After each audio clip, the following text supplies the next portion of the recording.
the world's largest lacrosse website. iLacrosse Television. Leaders in lacrosse video. Coach, as I look down your schedule, it seems as though Johns Hopkins has arguably the toughest schedule in college lacrosse. 8 of your 13 games are against NCAA tournament qualifiers. Do you ever worry that your schedule might be too hard? And do you look for those challenges as much as possible? Well, I think the answer to your question about our schedule is twofold. You know, one, it is ranked the most difficult schedule in Division I lacrosse, and the one part is, sure, we do look for those challenges. We think those kinds of games help prepare you for, you know, play in May, in the playoffs, Final Four, things like that. And when you play against the best, we certainly believe it brings out the best in your players. From a recruiting standpoint, it's a no-brainer. You know, young men that want to go play Division I lacrosse want to play at the highest level, and we certainly offer them that. On the other hand, you look down at it when you start staring at Syracuse, Virginia, Carolina, you know, Maryland, Towson, Navy. It can be daunting, and there are moments where we do say, you know what, this is a bit much. But in the long run, while it may mean a loss or two more or some more challenges, I think in the end it's proven to be very beneficial to us.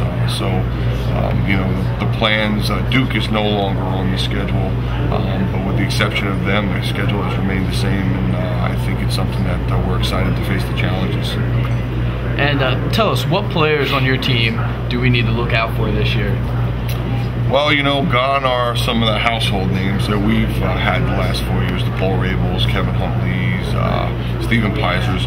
But there are some guys returning that are talented. You know, one of the guys I think is one of the more unheralded defensemen in the country is a young man by the name of Michael Evans. He's one of our senior captains. He's been a tremendous leader, and I think he's a very, very talented player. He's certainly our best defenseman. Matt Drennan comes off of ACL surgery where he missed his sophomore year and came back last year and played long stick. We now move him down to close defense where he's more comfortable and played his freshman year where he was an honorable mention All-American. There's a young man by the name of Kyle Wharton, who probably a lot of people don't know about. Kyle has kind of bided his time behind Kevin Huntley, and now with Kevin graduating, Kyle's a guy who we feel can stretch a defense. He's got tremendous skills. He shoots the ball very well, you know, and he brings a certain fun to the game, like Jake Byrne did. He comes to practice every day, is excited. And then we're hoping, you know, Stephen Boyle continues to grow. He's the guy at the attack who's been there since his freshman year, has played every game since he's been at Hopkins. We're expecting big things from him. You know, and in the midfield, Mike Kimmel's a guy who's played a ton of games, played on the first and second midfield during our championship runs. So those are some names that you should look out for Hopkins this year. All right, so a lot of names to look out for. Your team has reached the title game 4 times out of the last 6 years. Fans at Johns Hopkins and throughout the college lacrosse, all college lacrosse fans, expect your team to be in the title game year in and year out. What is it like being a coach of a team with such high expectations? Well, you know, expectations are interesting. Everybody talks about pressure and expectations, and I think those two things are things you put on yourself. Our team doesn't concern itself with exterior expectations or exterior pressures. You know, you have to work hard not to be distracted by them. But, you know, what's important to me as a coach, our staff and our players, is what we expect of ourselves. And, you know, you talk about expectations. Well, the expectations at Johns Hopkins is to compete for a national championship. We are realistic to know that that's not going to happen every year. There are some great teams out there, many great teams. You know, we've had the good fortune of being very successful, in particular the last 6 or 7 years. But, you know, our goal is you know, to compete for that national championship, understanding that, you know, nothing's given to us, that we've got to work for it, and the goal is to get to the Final Four, and at the Final Four anything can happen. So those goals year in and year out don't change.